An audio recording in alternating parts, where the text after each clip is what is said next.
Handog ng Radyo Pilipinas World Service ang programang Global na Tayo. Pag-uusapan, hihimayin, aalamin ang mga isyung pinag-uusapan ng bayan at dadalhin sa pandaigdigang plataforma. Global na Tayo, talakayang hindi lang pambansa, bagkus pang global community pa. Global na Tayo, dito sa Radyo Pilipinas World Service, ang online digital station ng Pilipino saan man sa mundo. Tara na, Global na Tayo!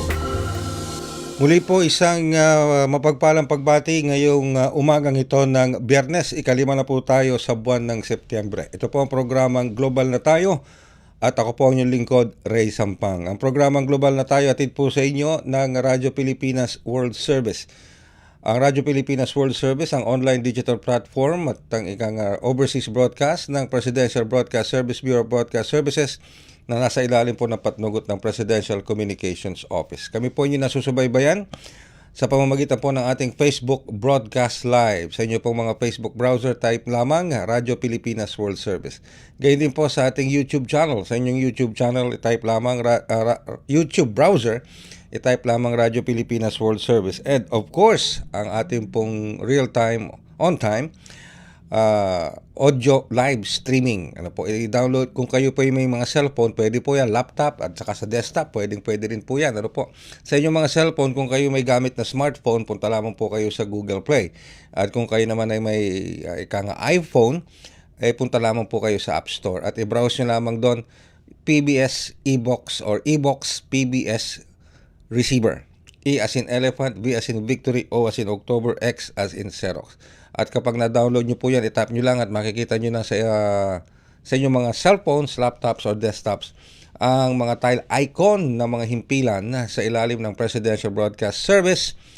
Kasama na po dyan ang Radyo Pilipinas World Service. Kami po ay nagsisimula mag-broadcast alas 7 ng umaga at kami po ay nagtatapos the next day na, alas 3 hanggang alas 4 ng madaling araw. Ganun po kahabang ating broadcast. Ito ay upang lalo po namin kayong marating, lalo na yung ating mga overseas Filipino workers sa mga panig ng mundo, maging dito sa ating mga kababayan sa loob ng Pilipinas. At sabi ko nga, kahit anong oras, umaga, tanghali, hapon, o gabi man yan, basta't naka-download po ang ating Radyo Pilipinas World Service Live Audio Streaming App, mapapakinggan nyo po ang mga programa at mga kaganapan dito sa bansang Pilipinas, sa inyong inang bayan. So please like and follow ang ating Radyo Pilipinas World Service Facebook page and subscribe sa ating Radyo Pilipinas World Service. Ngayon, sa edisyong ito ng ating programa sa Global na Tayo, mahalagang pag-usapan po ito sapagkat ito ay talagang global in nature.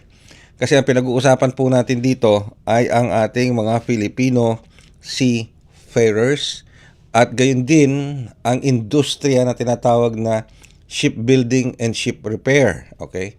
Bakit mga Filipino seafarers? Sapagkat of course ang ating shipbuilding industry of course is also tied with job creation at pagpapalakas ng ating ekonomiya pagdating sa manufacturing. Filipino seafarers dahil mahalaga ang mga Filipino seafarers sa industriyang ito sapagkat sila nagpapatakbo, sila nagpapagalaw ng mga barko o vessels na nagagawa sa pamamagitan ng mga shipyard buildings na ito. Ngayon, mahalaga po ito tinatawag nating shipbuilding and ship repair industry dito sa Pilipinas kasi tayo ay isang maritime or archipelagic nation at mahalaga sa atin ang transportasyon na maghahatid sa atin from and in between ng mga isla. Hindi lamang po dito sa Pilipinas, kundi of course, yung mga vessels na ginagamit ng mga seafarers, including Filipino seafarers, na lumalayag sa iba't ibang panig ng mundo, dumadaan sa iba't ibang panig ng karagatan. Ngayon, matatandaan po ninyo, ang Pangulong Ferdinand R. Marcos Jr. nito mga nakalipas na araw ay nagpunta sa Zambales upang pasinayaan muli ang muling pagbubukas ng Hyundai Shipbuilding Facility. Okay? Upang buhayin muli ang shipbuilding industry dito sa Pilipinas na inaasahang po bukod sa makakatulong sa pangkalahatang ekonomiya ng ating bansa ay makatutulong upang makapaglikha ng maraming trabaho, highly skilled workers na pwedeng i-alok pwedeng ibigay ng shipbuilding industry, ng pagbubukas muli ng shipbuilding industry sa Pilipinas. Hindi lamang po mga technical o highly skilled workers tulad ng mga welders at kung ano pa, pwede rin po yung sa opisina, admin related jobs, pwede rin pong ma-create. And of course, yung po tinatawag na trickle effect economy. Ano yung trickle effect economy? Yung pong mga negosyo na nagsusupply din ng mga pangangailangan para mapanatili masustain ang operation ng isang shipyard. Of course, kasama na rin po dyan yung mga micro and small business yan, na nakapaligid at nagbibigay din ng serbisyo sa shipyard industry, lalo-lalo na sa mga manggagawa nito. And of course, pag inuusapan po natin yan, yung shipbuilding industry, shipbuilding and ship repair industry, isa po sa mga ahensya ng gobyerno na nakatutok ngayon dyan ay ang Marina. Okay, ang ating Marina, Maritime Industry Authority. Marina. At puspusan pong isinusulong na itong Marina ang pagpasa ng Shipbuilding and Ship Repair Industry Development Bill at kaibat nito mga fiscal incentives upang mas makalikha nga po ng mas maraming trabaho at suportahan ang lokal na industriya. Ngayon, paano nila ito gagawin? Paano nila ipupush itong tinatawag nating Shipbuilding and Ship Repair Industry Development Bill? Ano ba nakapaloob dito? Ano bang bago dito? At how do they see the shipbuilding and ship repair industry sa Pilipinas sa mga susunod na mga taong, lalo na kapag naipasa na po itong Shipbuilding and Ship Repair Industry Development Bill dito sa bansa. Kasama po natin ngayon sa ating linya ng komunikasyon ang ating Marina Director at tumatayong official spokesperson ng ating Marina, walang iba kundi si Director Luisito Santos ng Domestic Shipping Service ng Maritime Industry Authority. Magandang morning po, Director Luis. Si Ray Sampang ulit ito sa programang Global na Tayo. Magandang umaga po, Sir Ray, at magandang umaga rin po sa ating mga tagapakinig. At muli, ang Maritime Industry Authority ay nagpapasalamat po sa pagkakataon na binibigay ninyo sa amin para ma-strengthen pa po natin ang ating narrative para sa ating industriya. At nagpapasalamat po kami at nasama po ang usaping shipbuilding development dito sa himpilan ninyo sa araw po na to. It's indeed a pleasure to have you again, Director Louie, at ang Marina dito sa ating programa. Kasi pag pinag-uusapan natin ang shipbuilding and ship repair industry, it is on a global scale, di ba? Pero paano po matutulungan ng bill na ito ang Pilipinas na maging isang global hub para sa shipbuilding? Ano pong layunin nito? Sir Ray, ilagay po natin. Okay, medyo nawawala yung audio ni Director Louie. Okay, let's try to reestablish yung kanyang communication. All right, sige. While we're establishing the communication, magbabalik muna kami makalipas ang ilang paalala. Mas pinadali na ang government transactions sa tulong ng eGovPH Super App. Pwedeng-pwede mo nang magawa ang lahat ng ito. I-download ang eGov app sa iyong smartphone o tablet mula sa App Store o Google Play Store. Pagkatapos, ilagay ang iyong mobile number at i-authenticate gamit ang one-time PIN o OTP para marehistro ang iyong account. Saka ilagay ang iyong mga pangunahing impormasyon at kumpletuhin ang facial recognition technology para sa verifikasyon ng iyong pagkakakilanlan. Para sa mas mabilis at mas maayos na serbisyong panggobyerno, gamitin na ang eGovPH Super App. At like I said, kasama po natin to re-establish our connection with Director Luisito de los Santos, ang Director ng Domestic Shipping Service ng Maritime Industry Authority. Magandang umaga po muli, Director Louie. Magandang umaga ulit po, Sir Ray, at gaya po na sabi ko kanina, nagpapasalamat po tayo sa binibigay po ng Radyo Pilipinas na pagkakataon na to para sa ating para mailahad po natin ang mga iba't ibang mga inisyatibo at iba't ibang mga proyekto rin po ng Maritime Industry Authority para sa kapakanan na rin po ng ating bansa. merong ito kasing maganda itong byline na nabasa ko yan. Sa likod ng bawat barkong binubuo, may buhay na nababago. Ano po? Kaya't matanong ko lamang po kasi pinupush nyo itong Shipbuilding and Ship Repair Industry Development Bill. Paano pa nito matutulungan ang Pilipinas maging isang global hub para sa shipbuilding? Ano pong layunin nito? Sir Ray, gusto ko sanang ibigay po ang tamang perspektibo o yung perspektibo po ng maritime industry, kaya isinusulong po natin ang Shipbuilding and Ship Repair Development Bill. Ang Pilipinas sa kasalukuyan ay number 5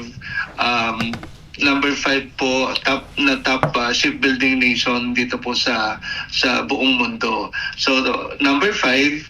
Kaso ang mga ginagawa po na barko ng ating mga shipbuilding companies na karamihan sa mga ito ay mga foreign-owned shipbuilding companies na nag-establish po sila ng kanilang mga negosyo sa mga iba't ibang mga economic zones sa ating bansa. So sila po ay nagko-construct o nagbi-build po sila ng mga malalaking mga barko at ang yung total na GRT po nila pag isinuma po natin ay nabibilang na po ang Pilipinas sa sinasabi natin na top 5 largest shipbuilding nation in the world. Kaso ang inaadhikan ang pinupurso po ng Marina ay i-develop din po natin ang ating local shipyards. So ang ating Yes sir. Alright, i-develop ang ating shipyard. What do you mean by i-develop ang ating shipyard, Director Louie?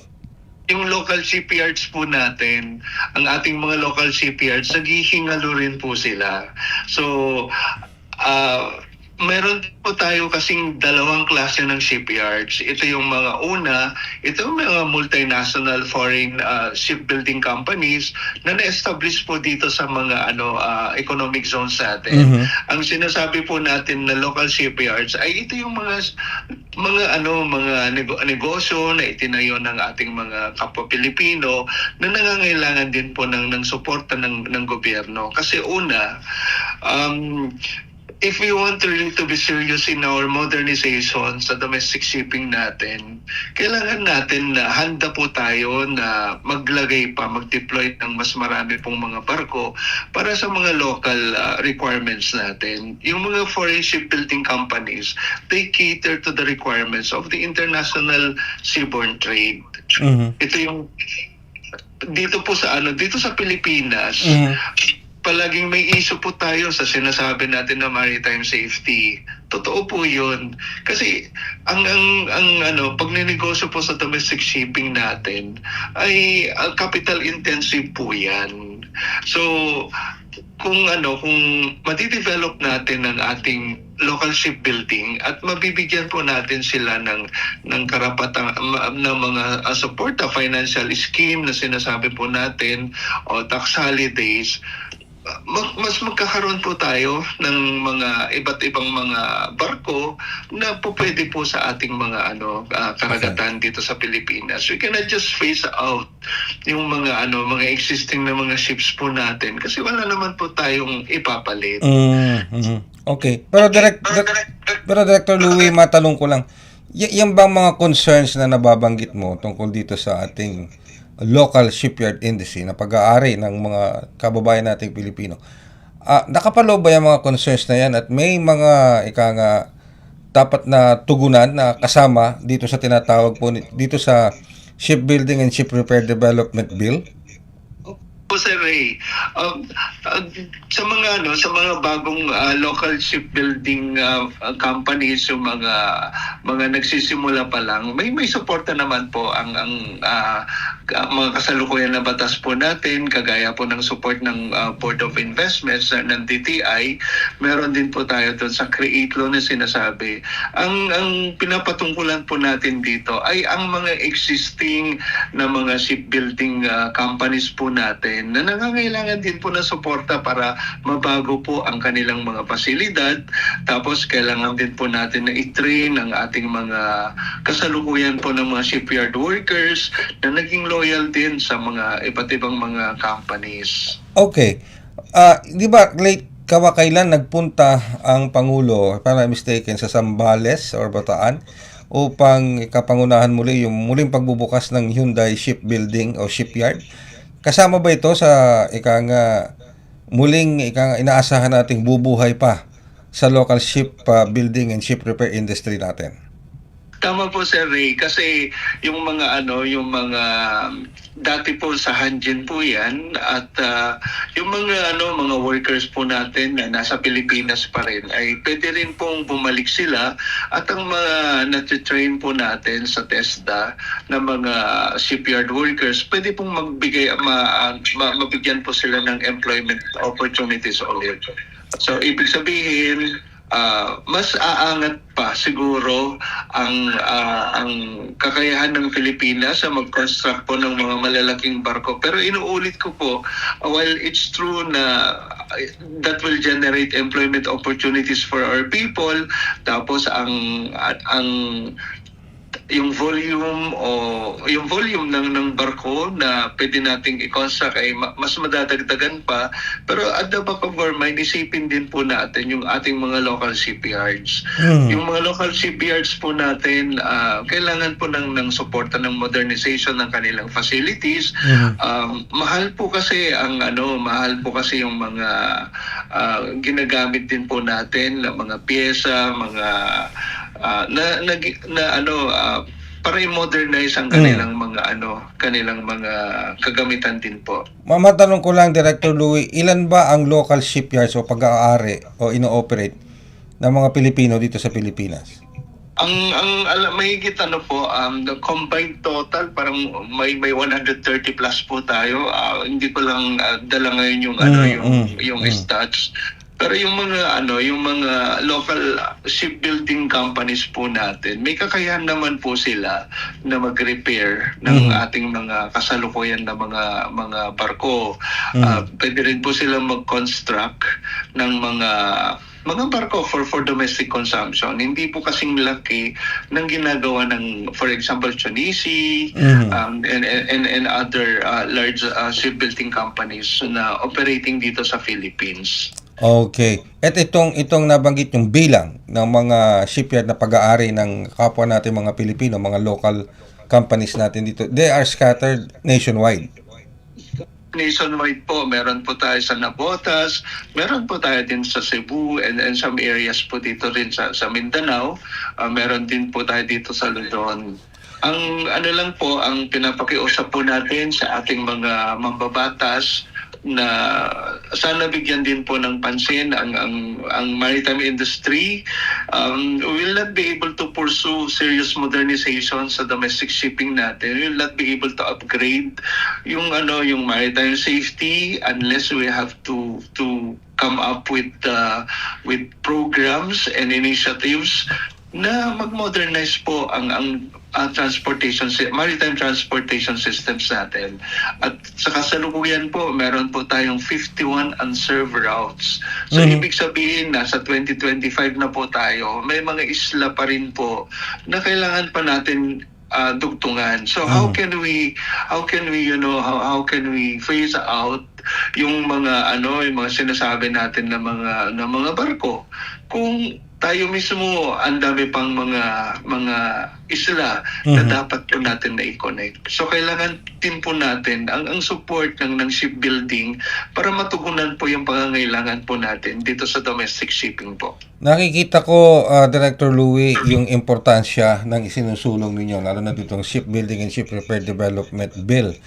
Of course, bukod sa trabaho na malilikha, tulad na nabanggit po ninyo, yung contribution nito sa pagpopromote ng tourism ng bansa.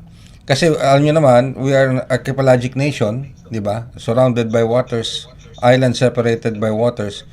To be able to promote the tourism industry, kinakailangan maging convenient at maayos ang sea travel, which Marina is also responsible in making sure yan.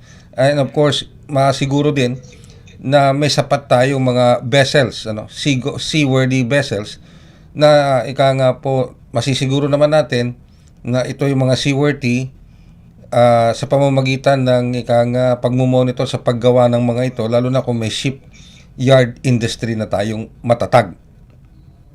Kaya Sir Ray, in fact, as early as 2022, isa sa mga direktiba po ng ating presidente sa Marina, sa Department of Tourism is to explore the possibility of developing yung inter-island ship cruise tourism. So pag ship cruise tourism po kasi dapat yung barko doon na rin po yung hotel ng ating mga siguro mga nagbabakasyon o yung mga gustong maka-experience din po kung ano ba talaga ang cruise tourism. So kasi sinasabi po nila na mahal ang mag-cruise sa iba't ibang mga bansa. At marami na rin pong mga Pinoy na nag-a-avail po sa ganitong mga programa. Pero dito po sa Pilipinas, ang dami po nating pwedeng i-offer. Okay. Sige, medyo naputol lang ang linya ni Director Louie. We will try to re-establish our connection with Director Louie. Kasi pero maganda po yung nababanggit niya at pag-uusapan namin dahil yung sinabi nga po ni Director Louie, yung cruise tourism. Yan po ay upang ma-promote pa ang ating local tourism sa bansa. Ano po? Nasa linya na ba? Nagbabalik na. Okay, good morning po ulit, Director Louie. Okay, sige. Alright. Good morning, Sir Ray. Okay, so Kasi yung isa sa mga naging kautusan ng ating presidente para sa Department of Tourism saka sa Marina ay i-develop yung local ship cruise tourism natin para at least yung ating mga kababayan na gustong mag-explore sa mga iba't ibang mga isla dito sa Pilipinas para makita yung mga magagandang tanawin ay napupuntahan lalong-lalo na po pag summer. yes. Tapos ang Marina naman, may regulasyon na po tayo para sa pagpa-register ng ating cruise ships na gustong mag-operate dito sa Pilipinas at yung shipbuilding act natin kung maipasa po ito na magiging isang batas, malaking tulong po ito para hindi lang po sa pag-construct ng mga cargo vessels, passenger vessels, pagkasakali, mag-construct na rin po tayo ng ating sinasabing mga domestic cruise ships na hindi lang po passenger ships kundi cruise ships Yeah. na complete po yung amenity at ang Marina sa Department of Tourism ay palagi pong nag-uusap para mai-develop po itong industriya na to at sana by 2028 makita na po natin na may mga local cruise ships na nag-ooperate na rin po dito sa Pilipinas. Pero yung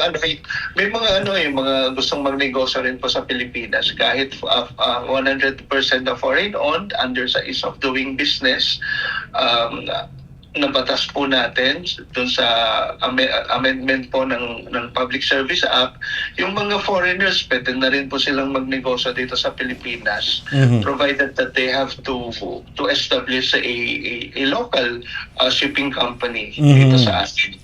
So, ini-imagine ko, Director Louie, biruin nyo, a cruise ship made here, totally 100% made in the Philippines sa pamamagitan ng ating mga local shipyard. Ang laki niyan, ang laking cruise ship niya kung tutuusin mo. Now, kamusta naman ang pakikipag-ugnayan ng Marina sa ibang mga ahensya ng gobyerno, lalo na para masiguro itong makukuha natin ay mga highly technical skilled na mga Pilipino na certified talaga ng TESDA on their own chosen technical skill. Tulad ng mga professional welders at iba pa. Kamusta yung coordination po ng Marina sa TESDA at maging sa iba pang mga ahensya ng gobyerno para ma-promote natin itong ma-promote at maiangat ang technical skills ng ating mga kababayan at ito na rin pong ma-promote itong ating ship repair and shipbuilding and ship repair development bill. Sir Ray, over the years, naging maganda po ang ugnayan po ng Marina sa Katesta, at sa mga susunod na buwan ay magkakaroon po ng Memorandum of Understanding or Memorandum of Agreement ng Marina sa Katesta para sa pagpapainting po sa training, sa certification ng ating mga shipyard workers. Ang nakakalungkot lang po kasi, ang dami po nating mga natitrain na mga shipyard workers, kaso ang nakikinabang na po dito ay ang ating mga kompetensya rin po sa shipbuilding. Marami na po sa ating mga shipyard workers na pumupunta na po sa iba't ibang mga bansa para magtrabaho. Nako, yun ang masakit. Yun ang masakit. No? Natitrain sila dito. They're getting their certification as highly technical skilled workers like professional welders. Pero dahil sa kakulangan ng trabaho sa ating local shipyard industry, nag-abroad. Doon tuloy sila nagtatrabaho sa iba yung dagat. Pero as you see it now, may shortage pa tayo ng highly technical skilled workers like professional welders, Director Louie? Tuloy-tuloy naman po ang pagtitrain po ng ating TESDA sa ating mga shipyard workers.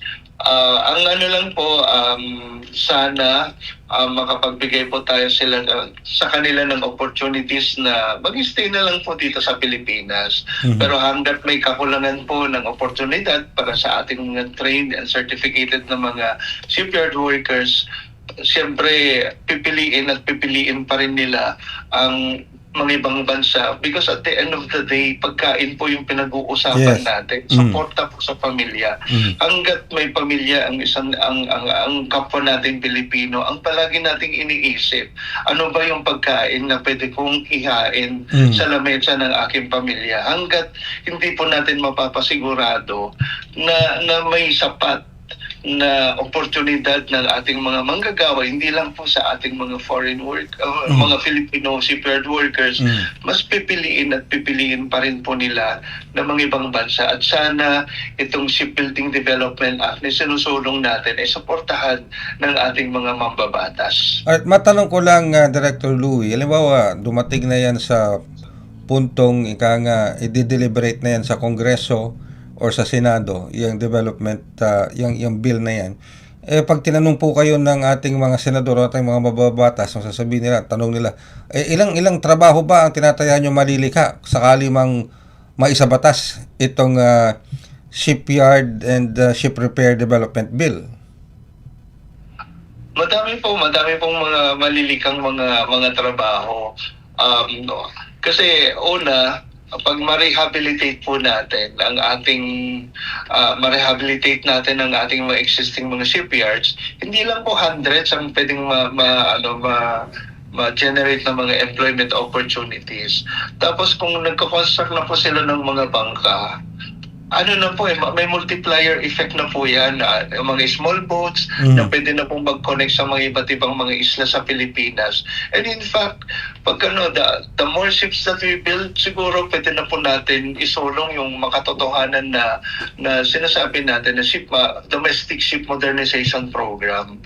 Ang napakahalaga yung pag-connect ng mga isla sa trabaho po natin. Imagine 51 unserved routes.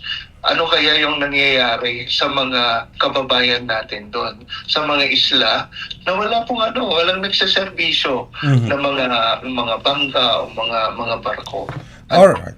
Okay, I see that. Pero napag-aralan din po ba ng Marina kung gaano kalaking porsyento ang maaari nitong ibigay sa lokal na ekonomiya or at least sa gross domestic o sa GDP growth ng Pilipinas kapag ito ay naging batas na?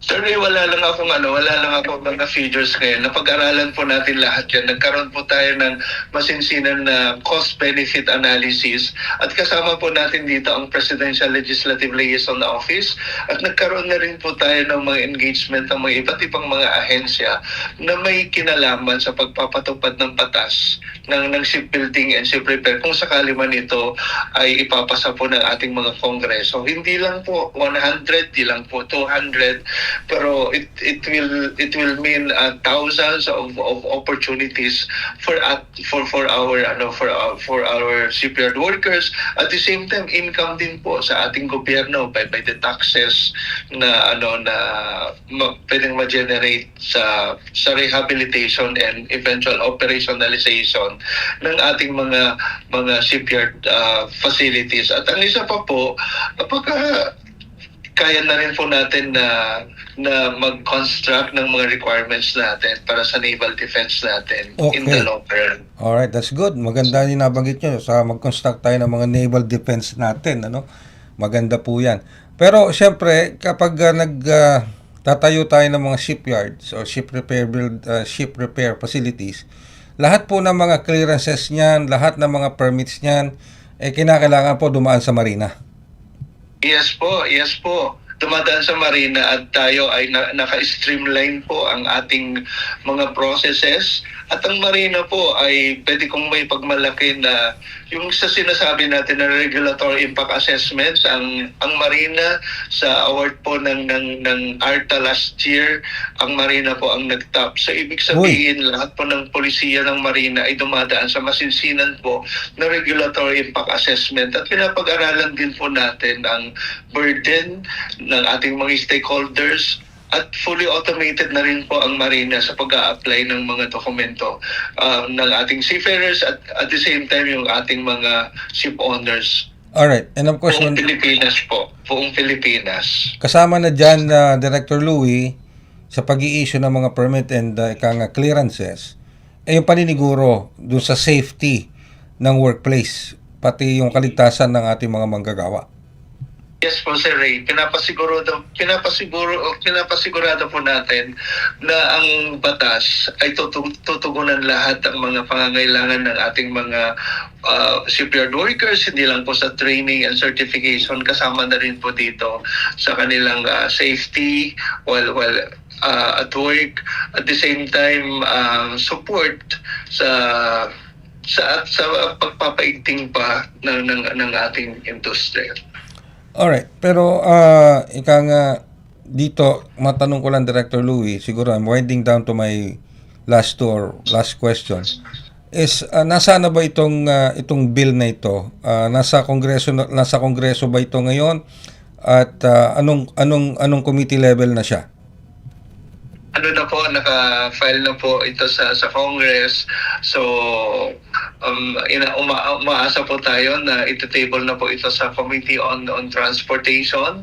Tapos, meron din pong component kasi ng Committee on Trade and Investments.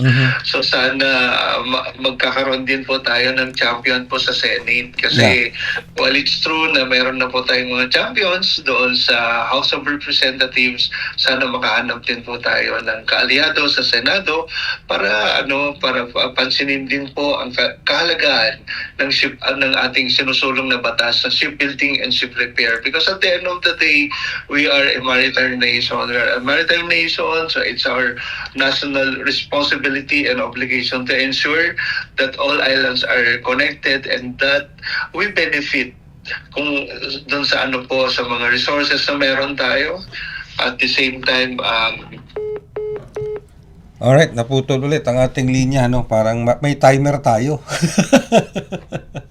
Okay, pakikuha lang ulit si Director Louie para sa mga huling mensahe. Nasa linya ulit si Director Louie. Director? Yan. Yes, sir. Sige, yung pong naputol lang po kayo, yung mensahe po ninyo, go ahead. Napakahalaga po sa atin ngayon na magtrabaho po tayo na mas paigtingin pa natin ang efforts natin to connect yung mga various islands sa archipelago.